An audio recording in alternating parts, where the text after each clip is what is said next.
They also made jugs that looked whimsical, as if you couldn't pour the wine. In Florence, right now at the Palazzo Pitti, there's a beautiful exhibit from an artist who's done lovely drawings of designs for various wine glasses and wine pitchers. A drink that is revered since time began.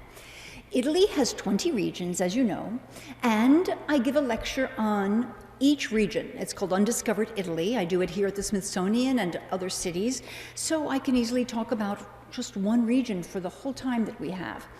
So I decided instead I would focus today on two topics of my last books. One on Italy's pasta and one on Italy's desserts. So today I'll just have to limit myself to pasta and desserts to give you just a little taste of the profound range and influence Italy has had on cuisine. So now, some myths about pasta. One is that it clearly was not something that Marco Polo discovered in China, because there are documents of factories that commercially sold pasta since 800 AD, and there's even earlier references. It's clearly an Italian food. And also you can see, although other cultures have lovely noodles, Italy has hundreds and hundreds of shapes. Beautiful, interesting shapes with whimsical names. So like linguini, which means little tongues, or ratatore, which is radiator for some of the inventions. So some of these shapes are very old, some because of new inventions that were created in the 20s and later. So dried pasta, so many kinds. But let's focus a little bit on some of the handmade pasta. Things like tortelli from Emilia and tortone, so many ravioli. Some of the ones that I think are more unusual are corzetti, which are these round, beautiful discs of pasta that you press between these two gorgeous forms.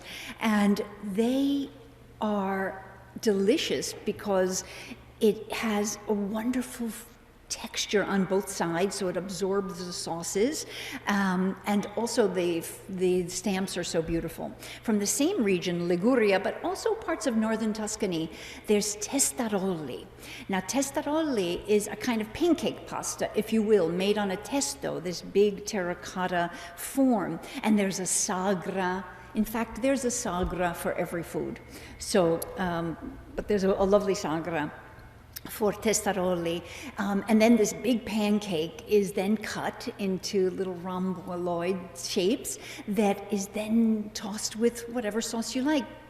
Marjoram pesto is very traditional. Another shape that I love is garganelli from Emilia.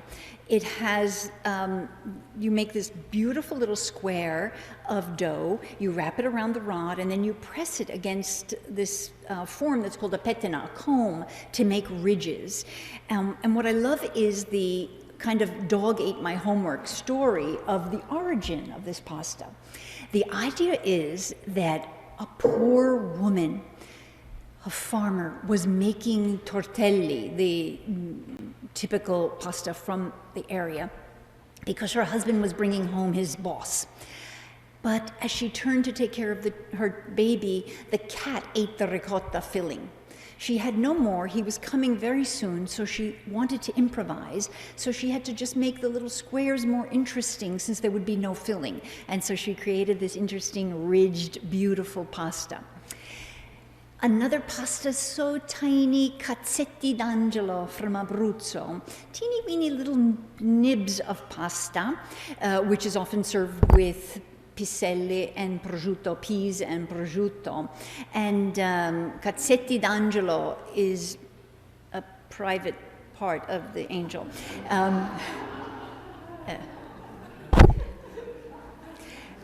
Another pasta, chitarra, is served with traditionally with tiny little meatballs. And chitarra is made on this device, which means guitar. It's this beautiful box that you roll out the pasta, then press it with the rolling pin. And what's special is that each edge, so you get a 4-edged pasta, so that the surface is wonderful for having a great mouthfeel in comparison to the silky sauces. Another pasta that I love is called alferetto. It's also called busiate, depending on what region. And basically a pasta that, again, you take the little sheet and you roll it around a rod. It could be a knitting needle, anything, even a spoke to an umbrella. And then you pull it off, a wonderful shape. Another interesting shape that sort of, I call it the Goldilocks pasta, is incanolate from Puglia, which is this just beautiful curly pasta. One of the ways they serve it there is with artichokes and dried prunes. A lovely, many sauces in Italy have that kind of savory and sweet naturally. To really show the manual dexterity of the people of Sardinia, I think you can look at their beautiful baskets and also l'oringhita, which is this gorgeous handmade pasta that looks like a wreath, just a little work of art. The opposite end, sort of the biggest pasta, thick as your thumb, is called macaroni alla mugnaia, which is this pulled pasta. You start out with enough flour for a portion for, let's say, 4 or 6 people, and then it's just pulled and stretched and pulled and stretched, and it becomes the serving. So you are served this wonderful dish to share. Quite lovely. A fun place to go if you like I primi, if you like pasta, risotto, polenta, is I Primi d'Italia, a festival, a 3-day festival in Foligno, in Umbria, where the streets turn into a delight. People dress in pasta and risotto, there's fashion shows, there's tastings in beautiful courtyards. Chefs from all over Italy come to show why polenta, risotto, and pasta are so special in the hands of Italian chefs. And someplace that I'm very looking forward to visiting many times, starting May 1st until November 1st, is Expo Milano.